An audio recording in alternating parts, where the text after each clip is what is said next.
தென்னாருடைய சிவனே போற்றி, எந்நாட்டவருக்கும் இறைவா போற்றி. 14 பூத்தவண்ணம் காத்தவளே பின் கரந்தவளே கரை கண்டனுக்கு மூத்தவளே என்று மூமா முகுந்தற்கு இணையவளே மாத்தவளே உடையற்றி வந்தோர் தெய்வம் வந்திப்பதே.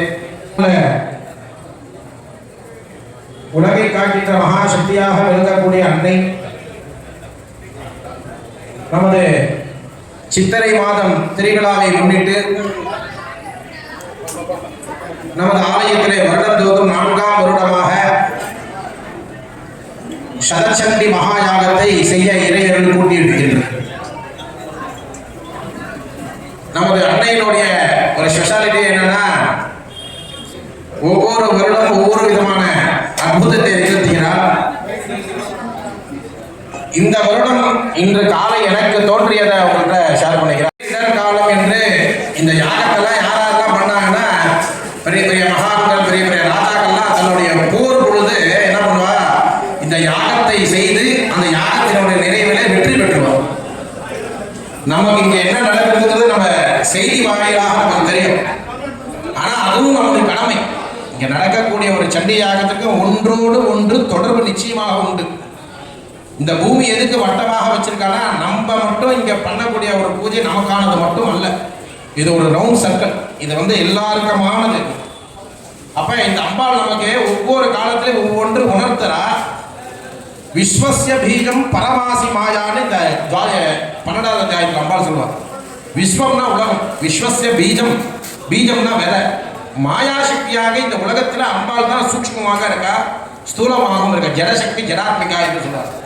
அப்படி இங்க செய்யக்கூடிய இந்த யாகத்தினுடைய வாயிலாக நம் தேசத்திலே காக்கின்ற அந்த ஜவான்களுக்கெல்லாம் இதனுடைய பலனெல்லாம் போய் சேரணும். நம்ம இங்க சௌக்கியமா வச்சுட்டு இருக்கோம்.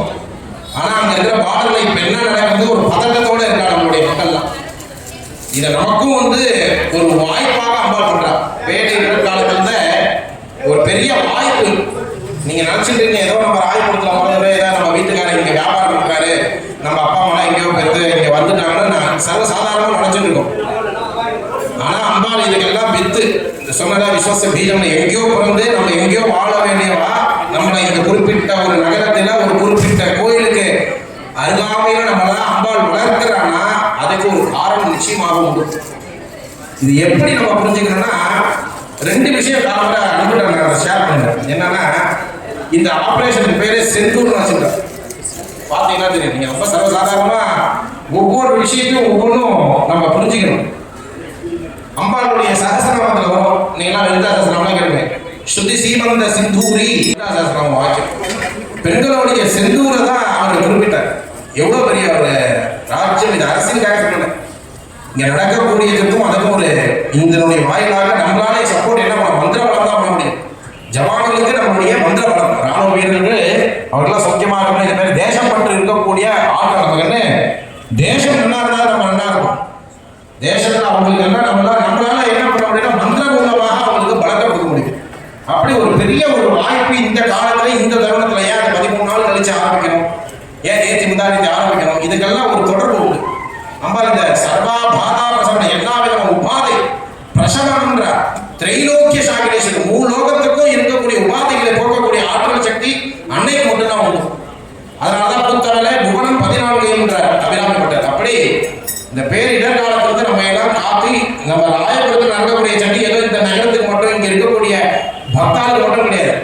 7 உலகத்தில் இருக்கக்கூடிய அனைத்து ஜீவராசிகளுக்கும் இந்த புண்ணியமானது நிச்சயமாக சென்றடையும். அதனால இந்த பேரிடர் காலத்துல இப்படி ஒரு வாய்ப்பை நீங்க சுவாமி கொடுத்திருக்காரு. அம்பாள் பத்ரகாளின்னு பேர். காளினா எக்காலத்திலும் இருப்பவள் பேரு காளின்னு பேர். காலத்தை அறிந்தவளாலே அவர் பேர் காளி. காலத்தெல்லாம் அறியக்கூடிய ஆற்றல் சக்தி அவளுக்கு தான் தெரியும். நம்மளாம் ஏன் இங்க பிறக்கணும், ஏன் இங்க கோயிலுக்கு தொண்டு செய்யணும், ஏன் சேவை செய்யணும்ன்றது நமக்கு தெரியாது. நமக்கு ஒரு விதமான விஷயம் ஒரு மாயை. எங்கேயோ பிறந்திருப்பாங்க. நம்ம அப்பா அம்மா ஊருக்கும் நமக்கு இந்த ஊருக்கு சம்பந்தம் கிடையாது. ஆனா அம்பாள் குறிப்பிட்ட நாவல்ல யாரை இங்க சேர்க்கணும், அந்த வியாபாரிகள் எல்லாரையும் சேர்த்து ஒரு யாகத்தை செய்யறாங்கன்னா நாம் எல்லோருமே ஒரு ஜவான்கள் தான். ஏன்னா அவங்களுக்கு மட்டும் நான் வர்றேன். அவங்களுடைய புண்ணியம் நம்ம மந்திர பலமாக கொடுக்குறோம். அவங்க எந்திர பலத்தால அங்க இருக்காங்க. அதனால என் வாயிலாக அது வேற செந்தூர்னு வச்சோடனே எனக்கு ஒண்ணுமே சொல்றதுக்கு வாய்ப்பு சான்ஸே இல்லை. ஸ்ரீமந்த சிந்தூரியாக விளங்கக்கூடிய அன்னையானையும் எல்லாரும் நம்மளாம் யார் எப்படி இந்த தொண்டு இதுக்கு கரெக்ட் ஆகும்னா, வாதவூர் பெருமாள் எல்லாருக்கும் தெரியும். மணிவாசல் பெருமாள் தெரியுமா? எங்க இருக்காரு அவர்? மணிவாசல் தெரியும். யாரும் தெரியுமா? டக்குன்னு சொல்லணும், நால்வர்கள்னு சொல்லணும். ஞானசம்பந்த பெருமான், அப்பர் பெருமான், சுந்தர பெருமான், நான்காவதா இருக்கக்கூடியவருக்கு அவர் பேர் வாதவூரன்னு பேர். முதல்ல அவர் இந்த பூலோகத்தை வரும்போது வாதவூரன் என்று பெயர். அந்த வாதவூரனுக்கு மறு பெயர்ச்சி சுவாமி மணிவாசகர் கொடுத்தார். மறு பிறவி. நம்ம இங்க பிறந்ததுக்கெல்லாம் ஒரு காரணம் இருக்குன்னு சொல்றதுக்கு காரணம் என்னன்னா, வாதவூரன் உத்தரகோச மங்கை கும்பாவணியாயத்தை எல்லாரும் டிவில எல்லாம் பார்த்துருப்பீங்க. ஜோதி டிவில அதெல்லாம் உத்தரகோச மங்கைன்னு கேள்விப்பட்டிருக்கீங்களா? எங்க இருக்கு? ராமநாதபுரம் சிவகங்கையில உத்தரகோச மங்கைன்னு ஒரு ஊர். அந்த ஊர் பக்கத்துல வாதவூர்னு ஒரு ஊர் இருக்கு. அந்த ஊர்ல முதலாவதாக மணிவாசக பெருமான் வாதவூரனாக பிறந்து பல யாகத்தை செய்தார். இறைவனை அடைய வேண்டிய ஒரு பெரிய யாகம். அந்த யாகத்தினுடைய கடைசி பயன் வந்து என்னன்னா, கைலாசத்துக்கு எல்லாரும் போகணுங்கிறதுக்காக ஒரு யாகத்தை ஏற்பாடு பண்றாங்க. அதுல ஒரு பல ஆயிரம் மக்கள் சேர்றார். ஒரு 1000 தேவர்கள்லாம் விற்பனைகளை வச்சு யாகம் நடக்குது. அப்ப அந்த யாகத்தினுடைய நிறைவுல சுவாமி பிரத்யட்சமாகி அந்த உத்தரகோச மங்கை பக்கத்துல ஒரு நதி ஓடுறது. அந்த நதியில ஸ்நானம் பண்ணி எஞ்சிக்கிட்டா நீங்க எல்லாரும் கைலாசத்துக்கு வந்துடலாம் அப்படின்னா, சுவாமி தோன்ற உடனே அசிரீரி கேட்ட உடனே என்ன பண்ணா, அந்த தேவாத முனிவர்கள்லாம் யாகத்தை விட்டுட்டு ஓடி அப்படியே போய் குதிக்கலாம்னு போனான். அவர் என்ன பண்ணார், வாதவூரன் பொத்துன்னு போய், இப்ப அன்னதானம் நடக்கிறதுன்னா ஒருவர் பின் ஒருவராக பெற்றுக்கொண்டு அதை வாங்கிட்டோம்னா நம்மளால அழகா எல்லாரும் சர்வே பண்ண முடியும். அப்ப அந்த சர்வே அந்த பேர் புதுக்குன்னு இருந்துட்டு அங்க கைலாசத்துல ஒரு ஜாமாயிரம் என்ன பண்ணார், ஒரு ஸ்ட்ரீம் லைன் பண்றாரு. ஒருவர் பின் ஒருவராக வாங்க, 1 2 3 4 அப்படின்னு ஒருத்தர் அனுப்புறாரு. அப்படி அனுப்பும் போது இவர் என்ன பண்ணார், ஒரு லைன் ஆயிடுத்து. அந்த லைன் பெரிய கியூவா ஆயிடுச்சு. 1 2 3 அமிச்சுட்டு இருக்கேன். அமிச்சு முடிச்சுட்டு எவ்வளவு நேரம், ஏறத்தாழ ஒரு 3 மணி நேரம் அந்த ப்ராசஸ் நடக்குது. ஒருத்தர் ஸ்நானம் பண்ணுங்க, அவர் மறையிறார். அடுத்த ஸ்நானம் பண்ணாரு, அவர் கைலாசத்துக்கு போறார். அடுத்த ஸ்நானம் பண்ணா அப்படியே போனார். 999 பேர் ஸ்நானம் முடிஞ்சிருக்கு. கடைசியா இவர் காலை வைக்க போறாரு. சுவாமி திரும்பி ஸ்டாப், அங்க கைலாசம் ஃபுல்லா இருக்கு, இனிமேல் யாருக்கு இடம் கிடையாதுன்றார். கைலாசம் ஃபுல்லா இருக்கு, ஸ்டாப் போட்டார். இவர் என்ன பண்ணார், பெரிய சர்வீஸ். என் அன்னதானம் பண்ணும்போது பாத்தீங்கன்னா தெரியும், ஒரிஜினலா அன்னதானம் பண்றவங்க என்ன பண்ணாங்க, தனக்கு வேணும் வச்சுக்கவே மாட்டாங்க. எடுத்து தொழில போட்டுட்டே இருப்பாங்க. கடைசி பருக்க இருக்கிறபடியே தனக்கு வேணும்னு நினைக்கவே மாட்டாங்க. அப்படிதான் இருக்கிறவங்க அன்னதானம் பண்ணணும், கியூல நிக்க வைக்கணும். அவங்க என்ன பண்ணுவாங்க, கடைசியா போயிருக்கு அந்த பாத்திரத்தை விட்டு இருக்க ஒரே ஒரு பருக்கை எடுத்து வாயில போட்டுருவாங்க. அதை பிரசாதமாக பார்ப்பாங்க. அது போல இவர் என்ன பண்ண, பெரிய சர்வீஸ் பண்றாரு. அவங்க போன ஜாமா இல்லைன்னு நினைச்சிட்டு என்ன பண்ண, 1 2 3 4 அனுப்புறாரு. கடைசியா இவர் போகும்போது என்ன இருக்கு, சுவாமி ஸ்டாப் பண்ணிட்டார். நமக்குலாம் என்ன ஆயிடும், இவ்வளவு தூரம் அன்னதானம் பண்ணி எனக்கு ஒரு தொண்டை எடுத்து வச்சுக்காம நான் கொடுக்குறேன், அந்த தொண்டையும் அவங்க வாங்க வந்தா நம்ம கோவம் வந்துடும் இல்லையா. அவர் அப்படிலாம் கோவப்படல. ஓம் நம சிவாய, ஓம் நம சிவாய. அந்த பூவை பாத்துங்க, அந்த சைடுல கொஞ்சம் ஜலம் வேண்டாம் வந்து இது போட்டு கொஞ்சம் காஸ்ட்.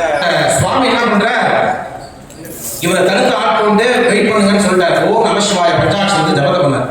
சுவாமி ஏதோ ஒரு காரணத்துக்காக நம்மளை ஸ்டாப் பண்ணியிருக்கா அப்படின்னு தெரிஞ்சிருக்கு.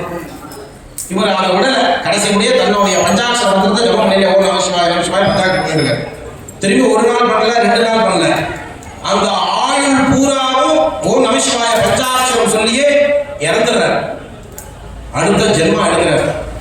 இந்த பஞ்சாட்சரத்துடைய மந்திர பலன் அவருக்கு என்ன கிடைக்கிறதுனா, பாண்டிய நாட்டு மந்திரியாக பிறக்கக்கூடிய ஒரு வாய்ப்பு கிடைக்கிறது. திரும்பி அதே திருநாமத்தோடு பிறக்கிறார், வாதவூருங்கிற நாமதேயத்தில். அப்புறம் அந்த பஞ்சாட்சர மந்திரத்தினுடைய பதவி, உன்னத பதவி, அவர் மந்திரி பதவி கிடைக்கிறது. தன்னுடைய பக்தனுக்காக இறைவன் உட்கார்ந்த ஒரே ஊர் அந்த பெருந்துறை ஊர். என்ன பண்றாரு பெருமான், போன ஜென்மால அவனை ஸ்டாப்னு சொல்லிட்டோம். அவன் நம்பிக்கை விடாம பஞ்சாட்சர மந்திரத்தை ஜபம் பண்ணான். திரும்பியும் பாண்டிய நாட்டில் அவனுக்கு மந்திரி பதவி கிடைச்சது. தன்னுடைய பக்தனுக்காக இறைவன் உட்கார்ந்து இருந்தாருங்க, அவர் தந்தார். எங்க பெருந்துறையூரையில ஒரு உபதேசம் பண்றதுக்காக ஒரு ஸ்தானத்துல உட்கார்ந்துருக்காரு.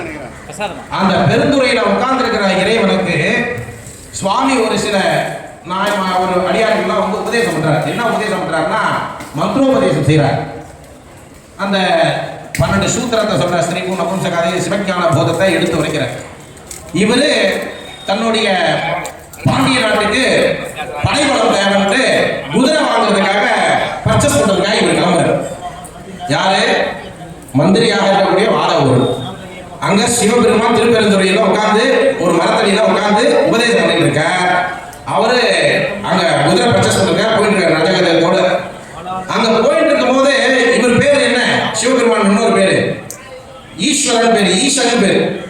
அவரை உட்கார்ந்து இருக்கும் போது நம்ம அவரை தாண்டி போய் ஈர்க்கிற மாட்டாரா, நம்மளெல்லாம் வசீகரணம் பண்ணக்கூடியனால அவர் பேர் ஈஸ்வரன் பேர். அதனாலதான் ஈஸ்வரன் பேர். இறைவன் போல அவரை பார்த்தாலே நம்மளை லயிச்சுவோம், நம்ம மனசு அங்க போய் விலகும். அப்பேற்பட்டவர் தான் அவர் பேர் தான் ஈஸ்வரன் பேர். அதனால ஈஸ்வர் அவர் என்ன பண்ணா நம்மளை இழுக்கிறார். அவர் அப்படி போயிட்டு இருக்காரு. அங்க என்ன ஒரே கூட்டமா இருக்கு அப்படின்னு கேட்கிறார். பார்த்தா அங்க சிவபெருமான் உட்கார்ந்து இவருக்காக தான் அவர் உட்கார்ந்துருக்காரு. ஆனா அவருக்கு அஞ்ஞானத்துல தெரியல. சரி என்ன கூட்டம் போய் பார்க்கணும்னு கிட்ட போறாரு. கிட்ட போனா இவர் யார் நீர் அப்படின்ற சுவாமியை கேட்கிறாரு. நான் இந்த கோயில்ல ஏதோ ஒரு பண்ணிட்டு இருக்கக்கூடிய ஒரு உபதேசம் பண்ணக்கூடிய ஒரு குரு ஸ்தானத்துல இருக்கோ அப்படின்னு. என்ன சொல்லிருக்கீங்க அப்படின்னா, நான் சிவஞான போதங்கிற சூத்திரத்தை எல்லாருக்கும் எடுத்து உரைத்துட்டு இருக்கேன் அப்படின்னு. அப்படியா, சரி சரி. எங்க அந்த சேரை போடணும், இவருக்கு ஒரு சிம்மாசனம், இவர் வந்து அதே ரத்த கச்சத்திரத்தோட வந்து உட்காந்து, இவருக்கு மந்திரி இல்லையா, சிவபெருமான் இவரு கட்டந்தரையில் உட்காந்துருக்காரு, இவர் மந்திரி. அப்படியே சிம்மாசனத்தை போட்ட கால் மேல காலை போட்டு ஜம்முன்னு உட்காந்துருக்காரு. உட்காந்தோடனே இவர் ஆரம்பிக்கிறார். முதல் சூத்திரத்தை சொன்னோடனே இவருடைய அட்டாணி கால் அப்படியே கீழே இறங்குறது. ரெண்டாவது சூத்திரத்தை சொல்றார், அந்த சேர் வந்து உட்காந்து கீழே உட்கார்ந்தார். அப்படியே 12 சூத்திரம் சொல்றதுக்குள்ள 1 2 3 போய் நேரம் முதல் வரிசையில போய் உட்காண்டார். 12வது சூத்திரம் சொல்லும் பொழுது முன் வரிசையில வந்து உட்காண்டார். அந்த திருவாதவர் சுவாமி பாருங்க யாருக்காக உட்கார்ந்து இருந்தாருன்றது இவருக்கு ஞாபகப்படுத்தணும்னு தன்னுடைய பத்மபாதத்தை எடுத்து அப்பர் பெருமானுடைய மணிவாசை பெருமானுடைய சிரசுல தலையில காலை வைக்கிறார். பூர்வ ஜென்மம் ஞாபகம் வந்துருக்கு. ஆஹா, உத்தரகோஷ வகையில பெரிய யாகம் பண்ணும் பொழுது 999 பேர் நம்ம ஒவ்வொரு பெண் ஒருவராக இறக்கி 1000வதாக நபராக இறக்க போன நிறுத்துன்னு சொன்ன உடனே நம்ம கோபப்படாம நமசிவாய பஞ்சாட்சரத்தை கண்டினியூ பண்ணோம். அதனுடைய பலாபலன் வாதவூரனாக திரும்பி மந்திரியாக பறந்தோம். அந்த மந்திரியாக பறந்து இது குதிரையை பர்ச்சேஸ் பண்றதுக்காக போகும்போது இறைவன் என்னை தடுத்து ஆட்கொள்ள இருக்கிறார்னு அவர் ஞாபகம் வந்தது. உடனே கண்ணில் கண்ணீர் மல்கா ஜலம் வருது. வந்த உடனே அவர் ஞாபகம் வந்துருது. ஆஹா, சுவாமி நமக்காக காத்துட்டு இருக்கார். அப்பேற்பட்ட அந்த இறைவனை அவர் காத்த உடனே அவர் ஞாபகம் வந்த உடனே அவர் சந்தோஷம், அபரிமிதமான சந்தோஷம். அந்த சந்தோஷத்துல சுவாமி சொன்னார், அன்னைக்கு நான் கோபப்பட்டிருந்தோம், நமக்கு எல்லாருக்கும் இது ஒரு உண்டு, இயல்பான ஒன்று உண்டு. கோயிலுக்கு வரும்போது நம்ம தரிசனம் கிடைக்கலையோ, அர்ச்சனை கிடைக்கலையோ, பூ கிடைக்கலையோ என்ன பண்ணுவோம்? கோபப்படுவோம் இல்லையா? அந்த கோபப்படாத பலாபலன் நமக்கு கிடைச்சது இல்லையா? அவர் சொன்னார், அன்னைக்கு நான் உத்தரகோஷ வகையில ஞானம் பெற்றிருந்து இறங்கி இருந்தா எனக்கு மோட்சம் கிடைச்சிருக்குமா என்னன்னு தெரியாது. 1000வது நபராக 999 நம்பர் அடுத்தது என்ன ஆயிரும்? 0 ஆயிரம். 1000வது நபராக 3 சைபர் 1க்கு தானே பலன் உண்டு. சுவாமி என்ன பண்றார்? 0வா இருக்கிறவரை ஹீரோவா மாத்திரம்னு வெயிட் பண்ண வச்சிருக்காரு. வெயிட் பண்ணாரு. ஒரு ஜென்மால அடுத்த ஜென்மாவாக வந்திருக்காரு. அடுத்த ஜென்மாவால வாதவூரனாக பிறந்து அந்த வாதவூரனை தடுத்து ஆட்கொள்ள வேண்டும் சுவாமி வெயிட் பண்ணி வைத்து, இதோட பெரிய விஷயம் பக்தன் சொல்லி சுவாமி வாசகத்தில் இல்ல, திருவாசகத்தில் யாரு? வாதவூரன் என்கிற மணிவாசக பெருமான் சொல்ல இறைவன் எழுதுறார். நமச்சிவாய வாழ்க. அந்த நமச்சிவாய சிவபுராணத்தில் பார்த்தீங்கன்னா 5 வாழ்த்துகள், 5 போற்றிகள், ஏறத்தாழ 618 வரிகள். இதுக்கெல்லாம் ஒரு கணக்கு இருக்கு. அதெல்லாம் நாளைக்கு ஷேர் பண்றேன். சுவாமி என்னைக்குமே நீங்க அதை புரிஞ்சுக்கணும். இந்த ஜென்மா நம்ம எடுத்திருக்கோம், ஏதோ எங்க அப்பா அம்மா பூர்வ ஜென்மத்தில் இங்க ஏதோ வந்திருக்காரு, ஏதோ பண்ணியிருக்காரு, இந்த கோவிலுக்கு ஏதோ தொடர்பு நிச்சயமாக தொடர்பு உண்டு. இல்லைன்னா இந்த இடத்துல வந்து தொண்டு செய்ய முடியாது. சிவ துண்டோ சுவாமி யாருக்கு அம்பானி நினைச்சிருந்தா இந்த கோயிலுக்கு பல கோடி கொடுத்துட முடியுமே. அவருக்குலாம் அம்பானி வாங்கலையே. யார்கிட்ட வாங்கணும், யார்கிட்ட இன்னார்கிட்ட 1 ரூபா வாங்கணும், யார்கிட்ட 10 ரூபா வாங்கணும்னு அந்த அம்பாள் முடிவு பண்ணுவாங்க. நம்ம எங்க போனோம், இந்த கோயிலில் வந்து எதுக்கு தொண்டு செய்யணும் நம்ம நினைக்க முடியல. நம்ம அப்பா அம்மா பண்ண புண்ணியம். அந்த அம்மா நினைக்கிறா இந்த கோயில் உள்ள வரும். அந்த அம்மா நினைக்கிறா சிவ தொண்டை செய்யணும். அந்த அம்மா நினைக்கிறா இது பேரே ஒரு பூஜையை பண்றோம். இந்த பூஜை பாருங்க கரெக்டான இந்த டைம்ல பேரிடர் காலத்துல நமக்கு ஜவான்கள் நமக்காக நம்ம இன்னைக்கு நைட் நிம்மதியா தூங்கி இருக்க காரணம் அவங்க மேல இருக்க நம்பிக்கை. அவங்களுக்கு நம்பிக்கை நம்ம எங்க கொடுக்கணும். இந்த புல்லட் ப்ரூஃப் மாரி கொஞ்ச நேரத்துக்கு முன்னாடி இந்த கவச்சம் அர்க்கலம் கீழே பாராயணம் பண்ணாங்க. ஒவ்வொரு அங்கத்தையும் ஒவ்வொரு தேவதை காக்கணும்னு அவர் பிரார்த்தனை பண்றாரு. கவச்சம் ஸ்தனோ லட்சுமி மகாலட்சுமி வினா அந்த உடம்ப சரீரமே புல்லட் ப்ரூஃப் சொல்றாங்களே, எனக்கு புல்லட் ப்ரூஃப்லாம் அந்த காலத்துல மந்திரம் தான் புல்லட் ப்ரூஃப். அந்த மன்ற அந்த கவச்சந்திர படிச்சாங்க. நக்கால் சூலேஸ்வரி ரட்சே குச்சிம் ரட்சே நலேஸ்வரி ஸ்தனோ ரட்சே மகாலட்சுமி அந்த பாரியா ரட்சது பைரவி அப்படின்னு ஒவ்வொன்றும் ஒவ்வொரு அங்கத்திலும் குக்ஷின்னு ஒரு நலன்னு ஒரு தேவி. இந்த நகத்துல வந்து சூழினின்னு ஒரு தேவி, சரீரத்துல ஒவ்வொரு இடத்துல ஒவ்வொரு தேவதை என்னை காக்கணும்னு பிரார்த்தனை பண்றது அந்த கவச்சம். அப்புறம் அர்கலம்னு பேர். இந்த ஒரு கூட்டு இருக்குன்னா அந்த கூட்டை தாங்குறது கீழே இருக்கிறது கவச்சம். அந்த கவச்சத்துக்கு மேல ஒரு கொக்கி இருக்கு இல்லையா, அந்த கொக்கி அர்கலம்னு பேர். கீழகம் தான் கீ சாவி. இந்த மூன்றும் சேர்ந்து தான் கவச்ச அர்கல கீழகம் பாராயணம் பண்ணாங்க.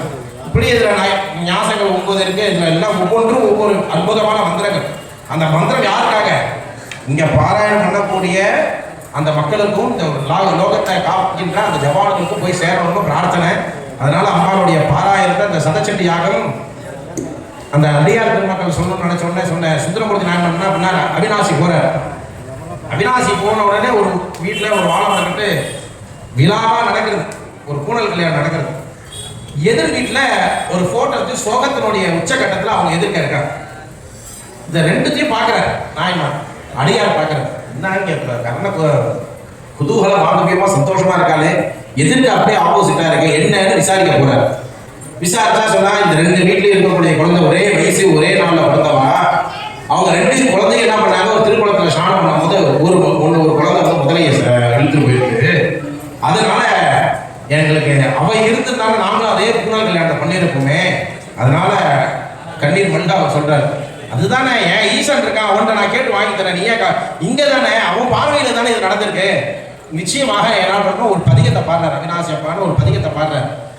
நம்ப மாட்டீங்க, அந்த சுவாமி பதிகத்தை பாடின உடனே எத்தனை வயசுக்கு முன்னாடி இறந்ததோ அந்த குழந்தை இத்தனை வயசுல 3 வருஷத்துக்கு முன்னாடி நடந்ததா 5 வயசுல வரல, 8 வயசுல அந்த குழந்தை வந்தா எப்படி இருக்குமோ அப்படியே திரும்பி அந்த முதல் வாயிலிருந்து வெளியே வந்தது.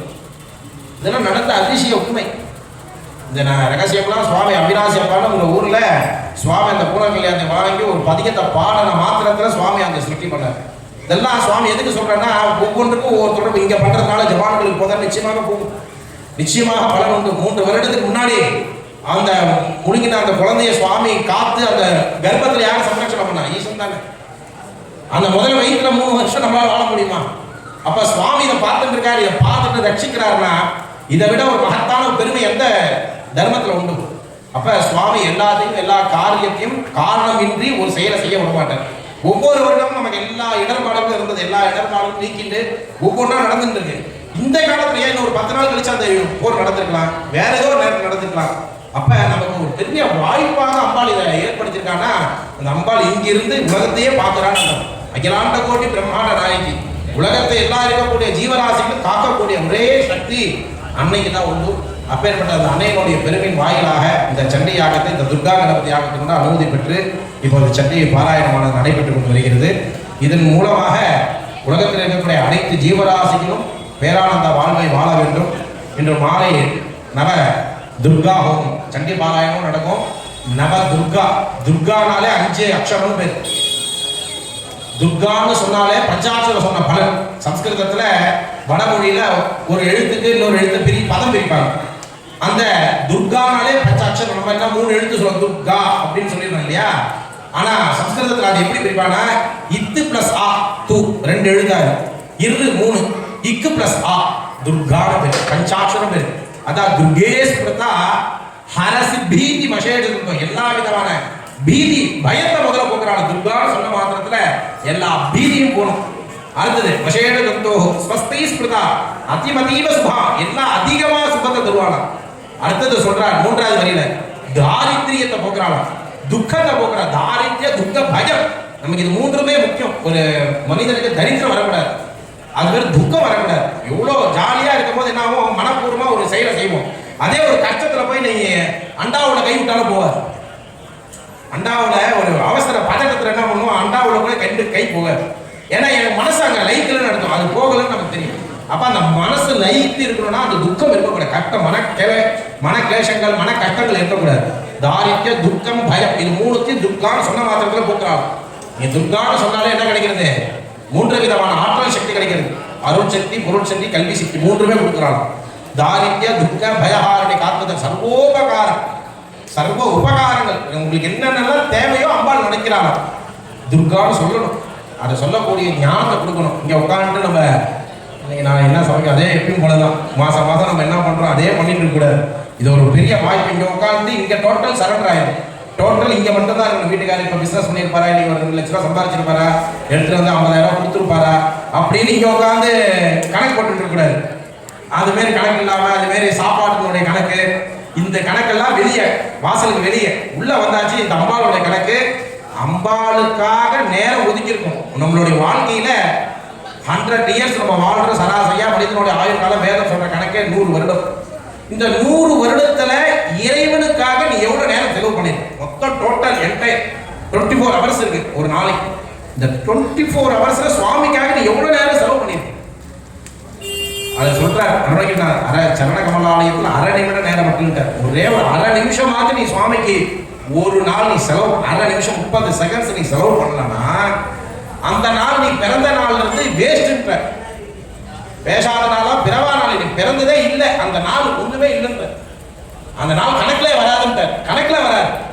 நீ வாழ்ந்ததுக்கு ஒரு சரித்திரமாக ஒரு அரை நிமிடம் நேரம் மட்டும் நீ உன்னுடைய வாழ்க்கையில நீ அரை நிமிஷமாவது ஒரு நாளைக்கு இறைவனை நினைக்கலையோ இல்ல இறைவனோட நாமதேயத்தை சொல்லலையோ அது உன்னுடைய வாழ்க்கையில கணக்கெடுக்கப்படாத ஒரு நாள் அப்படின்ற. அப்படி அந்த வாய்ப்பெல்லாம் அம்பாள் நமக்கு தராம ஒரு பெரிய பெரிய வாய்ப்பு கொடுத்துருக்கா. ஏன் இந்த ராய் கொடுத்த ஒரு சிறப்புனா, எந்த தெருவுக்கு போயிட்டு வெளியே வரதுக்குள்ள ஒரு 4 கோயிலை பார்த்துடலாம். இந்த முக்கூட்டு போனவர் அம்பாள் இருக்கு, அந்த முக்கூட்டு போனவர் அம்பாள், திரும்புறாளெல்லாம் கோயில். அதனால ஸ்மரணம் ஆட்டோமேட்டிக்கா வண்டியில போனா கூட, வியாபாரியாக போனாலும் ஒரு லாபத்துக்காக போனா கூட இந்த அம்பாளை கிராஸ் பண்ணாமையோ அந்த அம்பாளை கிராஸ் பண்ணாமையோ இந்த தெய்வத்தை கிராஸ் பண்ணாமையோ நிச்சயமாக போக முடியாது. அதனால உங்களுக்கு எல்லாம் மீண்டும் மீண்டும் அந்த அம்பாளோட அனுகிரகமோ இந்த தெய்வத்தினோட அனுகிரகமோ உங்களுக்கு எல்லாருக்கும் இருக்கு.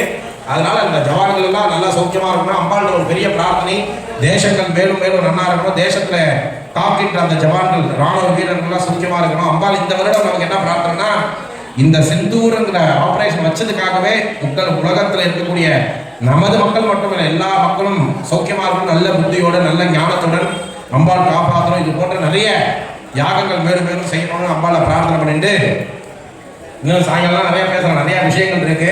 அம்பாளுடைய அனுகிரகத்தினால இந்த வருடமும் பெருசா ஒரு ருத்ராபிஷேகமும் பண்ணி காமிச்சோம். அக்கா வேற காலம் வந்து உட்கார செல்போன்ல பயங்கரமா பிஸியா இருக்காங்க. அப்படியே ஒவ்வொரு வருடமும் அப்படியே சைலண்ட் கில்லர் அவங்க எல்லாம் சைலண்டா அப்படியே பேசுற எல்லாத்தையும் நடத்திடுவாங்க. அந்த ஒரு ஆற்றல் சக்தி. ஏன்னா ஒரு விஷயம் ஒரு இடத்துல நடக்குதுன்னா யார்கிட்ட சொல்லணும், யார்கிட்ட போய் முடிக்கணும், யார்கிட்ட இருந்து அதை வாங்கணும் அப்படின்னு ஒரு ஆற்றல் சக்தி. சைலண்டா சிரிச்சுட்டு தான் இருப்பாங்க. எந்த வேலை எங்க நடக்குன்னு தெரியாது, ஆனால் அந்த வேலை அங்கே நடக்கும். அன்னதானம் நடக்கும், அப்படியே நடக்கும், பூஜை நடக்கும், யாகசாரம் நடக்கும். திடீர்னு இப்போ வாராக்கின்றாங்க. ஒன்னா பின்னாடி பார்த்தா ஐயப்பன் வந்திருக்காரு இந்த ஒரு விஷயத்துல. இன்னும் எவ்வளவோ விஷயங்கள் பெருமையை பேசிட்டே இருக்கலாம். அப்படி அதுக்கெல்லாம் தர்ம கர்த்தான் தான் பேர். வெறும் கர்த்தாவா இருக்கக்கூடிய தர்மத்தோடு இருக்கக்கூடிய கர்த்தாவா இருக்கணும். அந்த அம்பாள் தர்மகர்த்தாவா வாழ வச்சிருக்கா. அதனால அதன் வாயிலாக எல்லாரும் சௌக்கியமா. அதுக்கு பலம் வந்து என்ன, நீங்க தான் தர்மகர்த்தால ஒரு தனி நபரா ஒரு இவ்வளவு பெரிய ஒரு ராஜ்ய பரிபாலன வேலை. இது வந்து ஒரு பொது காரியம். இந்த பொது காரியத்துல நம்மளால என்ன இன்வால்வ்மெண்ட் பண்ண முடியும், எதை சொன்னா யாருக்கு நடக்கும், அந்த ஞானம் உண்டு. அதான் ஞானமஸ்தி சமஸ்தஸ்ய ஜந்தோர் விஜய் கோஜரேன்னு தெய்வமாதி. எல்லாத்துக்கும் எல்லா ஞானமும் எல்லா செயலும் பண்ண முடியாது. ஒரு இன்ஜினியரிங் போய் டாக்டர் வேலையை பார்க்க முடியாது, ஒரு டாக்டர் போய் இன்ஜினியரிங் வேலையை பார்க்க முடியாது, இவங்க 2 பேரும் சேர்ந்து போய் விவசாயம் பார்க்க முடியாது. அப்ப ஒவ்வொன்றுக்கும் ஒவ்வொரு விதமான ஆற்றல் ஞானம் அறிவு வேணும். அப்ப அந்த அறிவு பாருங்க, நான் கத்திட்டு இருக்கேன், அந்த அக்கா என்னை விட்டு போர் முடியுது. நான் உன்னை பத்தி தான் பேசிட்டு இருக்கேன். நல்லா ஒரு உற்சாகத்தோட எல்லாரையும் அரவணைத்து ஒரு பெரிய செயலை செஞ்சுட்டு இருக்காங்க. அதனால நிறைய பேசலாம், சாயங்காலம் நிறைய பேசலாம். நவதுர்கா ஹோமம் பண்ண போறோம், நாளைக்கு காலத்தில் லட்சுமி ஹோமம். லட்சுமிலாம் பொண்ணா ஒன்னே எல்லாரும் வந்துருவீங்க நாளைக்கு. ஆனா 3 நாளுமே சிறப்பா பண்ணிட்டு தான். 3மே முக்கியம். உடம்புல பலம் இருந்தா தானே வேலை செய்ய முடியும், அதுக்கு வீரம் வேணும். வீரம் இருந்தா தானே ஞானத்துடன் செயல் செய்ய முடியும். எல்லாத்துக்கும் இது ஒன்றோட ஒன்று தொடர்பு. அதை கல்வியா செல்வமா வீரமா 3மே நமக்கு முக்கியங்கிறதுனால 3 வேலையா அதை பூஜை பண்றோம். நாளைக்கு காலம்பரை சிறப்பான பூஜை சொன்னதுக்காக ஸ்பெஷலா 3 வருது பாருங்க. ஆக அம்பாளுடைய ஆசீர்வாதத்தால நாளை மறுநாள் மகா சண்டியாக சதசண்டியாக சிறப்புற செய்ய இருக்கின்றோம். அனைவரும் பிரார்த்தித்து ஜவான்களும் சௌக்கியமா இருக்கணும், உலகத்துல எல்லாரும் க்ஷேமமா இருக்கணும். இந்த பேரிடர் காலத்துல வந்து நம்மளாம் சொல்லுவோம், அந்த ராக்கெட் வரதுக்கு 1 hour டிராவல் பண்ணா போதும், இங்க வந்துடும். டெல்லிக்கு இதுக்கு 9 தூரம் இல்லை. அதனால நம்ம வந்து இந்த மந்திர ப்ரொடக்ஷன், அந்த மந்திர பலத்தால இந்த தேசத்துக்கு நம்ம கொடுக்க போற ஒரு பெரிய வாய்ப்பாக இந்த சிவாச்சாரியர்கள்லாம் வந்திருக்காங்க. அதனால இந்த தேசத்திற்காக இந்த சண்டியாகவும் அம்மையினுடைய எப்பயுமே சாநித்தியமா இருக்கா. நம்ம போய் புதுசா மந்திரம் எழுதி அவளை கலசாமணி பண்றதுனால சாநித்தியம் கிடையாது. ஏன்னா அவளை நினைக்கிற ஒவ்வொன்றும் இங்க அற்புதத்தை நடத்திட்டு இருக்கா. அதை வாயிலாக சொல்லி தெரியணும் கிடையாது. ஒவ்வொரு தனிப்பட்ட மனிதர்களுடைய வாழ்க்கையிலே அது பிரகாசமாக இருக்கு. அதனால அம்பாளுக்கு பிரத்யட்சமா இருக்கா. அவனோட அனுகிரகத்தினால நம்மளுடைய பிரார்த்தனை என்னன்னா உலக க்ஷேமமாக இருக்கணும், எல்லாரும் நலமுடன் வாழணும், எல்லா மக்களும் எல்லாம் கிடைக்கணும், எல்லாரும் சௌக்கியமாக இருக்கணும். பிரார்த்தனை ஒரு பெரிய பிராண்ட் ஆஃப் மைண்டா, பெரிய ஞானத்தோட எல்லாரும் சௌக்கியமாக இருக்கணும். அதுதான் நம்மளுடைய முதல் பிரார்த்தனையே. அதனால அந்த கோயில எல்லா மண்டபமும் ஸ்தாபனமாகும் அதி விரைவில். மண்டபம் 24 மண்டபம் சொல்லியிருக்கு. அலங்கார மண்டபம், நிறுத்த மண்டபம், கேய மண்டபம், வாத்திய மண்டபம், ஸ்ரவணம், நிறைய மண்டபங்கள் இருக்கு. அந்த எல்லா மண்டபமும் இந்த இடத்துல ஸ்தாபனம் செய்து நித்தியம் நைவேத்திய காமிய பூஜைகள்லாம் சிறப்பாக நடைபெற்று எல்லாம் அம்பாள் நம்மளை சௌக்கியமா வைக்கணும். அதற்கு எல்லா பலமும் அம்பாள்கிட்ட கொடுக்கணும். அவள்கிட்ட கொடுத்துருக்கேன், அவள்கிட்ட டோட்டல் என்கிட்ட என்ன வேணும்னு வாங்கிக்கிறியோ அதை நீ வாங்கிக்கோ, கொடுத்துட்டு வாங்கிக்கோ. உனக்கு கூட எண்ணு பாலிசி எது கொடுக்குறியோ அதை நான் அவனுக்கு திரும்பி அர்ப்பணிக்கும். அவ்வளவுதான் நம்மளுடைய எண்ணம். அதை நான்ன்றது இல்லை, நாம் எல்லோரும் சேர்ந்து இதை செய்யணும்னு பிரார்த்தனை பண்ணிக்கிறேன். அம்பாளை பிரார்த்தனை பண்ணிட்டு எல்லாரும் மோரை குடிச்சிட்டு தெம்பா உட்காந்து காதில் கேளுங்க. 3 நாள் அன்னதானம்